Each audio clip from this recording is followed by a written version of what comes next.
Pengakuan kakak Ferdi Sambo yang menerima titipan senjata golok dan peluru dari Putri Chandrawati.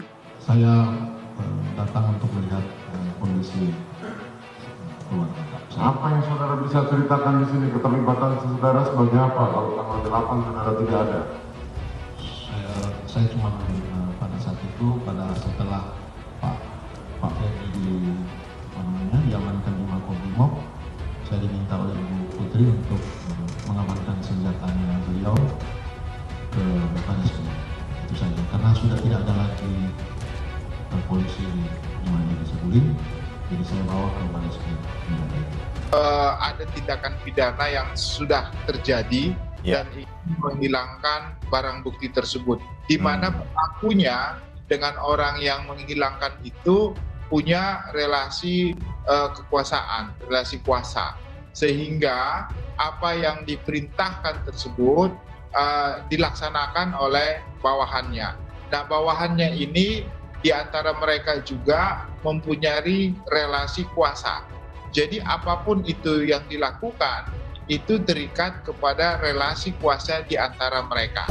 Itu pernyataan seorang Hendra yang tolol sebagai seorang brigadir jenderal ya, yang bukan seorang bawahan. Kalau itu dijawab oleh seorang Eliezer, saya agak mengerti sebagai seorang mantan penyidik. Tapi kalau seorang Hendra yang pangkatnya sampai bintang itu karena otaknya banyak dan kemampuan analisanya terukur gitu. Ya, bukan alibi, itu cara untuk mengkelit, untuk mengelabui pemirsa atau masyarakat seolah dia tidak tahu apa-apa, seolah dia seorang yang bodoh gitu. Tidak punya pengetahuan kepenyidikan. Sekian lama dia bertugas di bidang-bidang kepenyidikan, provos itu kan periksa orang. Kerjaannya dia itu kok, masa sepatutnya dapat menduga adalah bahasa.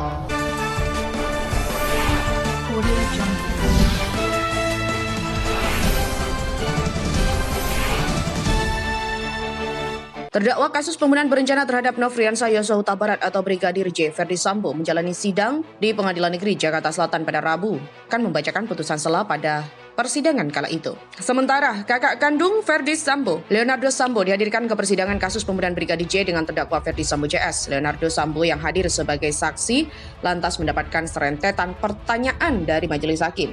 Kepada hakim, kakak Ferdi Sambo mengakui telah menerima titipan senjata Glock dan peluru dari Putri Chandrawati. Senjata Glock dan peluru itu milik Ferdi Sambo yang merupakan mantan Kadif Propam Polri.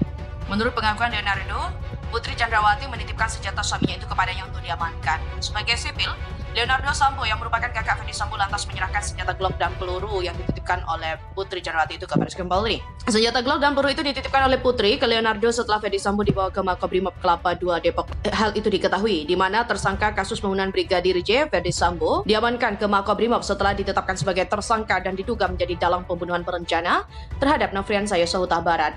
Adapun peran kakak Sambo terungkap setelah Hakim Ketua Wahyu Imam Santosa menyatakan keterlibatan Leonardo saat menjadi salah satu saksi yang dihadirkan JPU. Kakak Ferdi Sambo menjelaskan bahwa ia diminta oleh istri mantan Kadif Propam itu untuk mengamankan senjata di rumah pribadinya.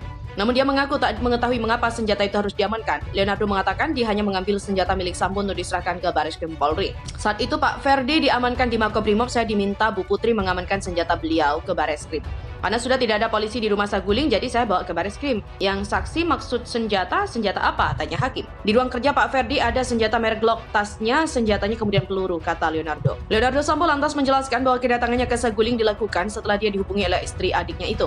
Tiba di Saguling, kata Leonardo, dia kemudian mengecek kondisi Putri dan juga anak-anaknya.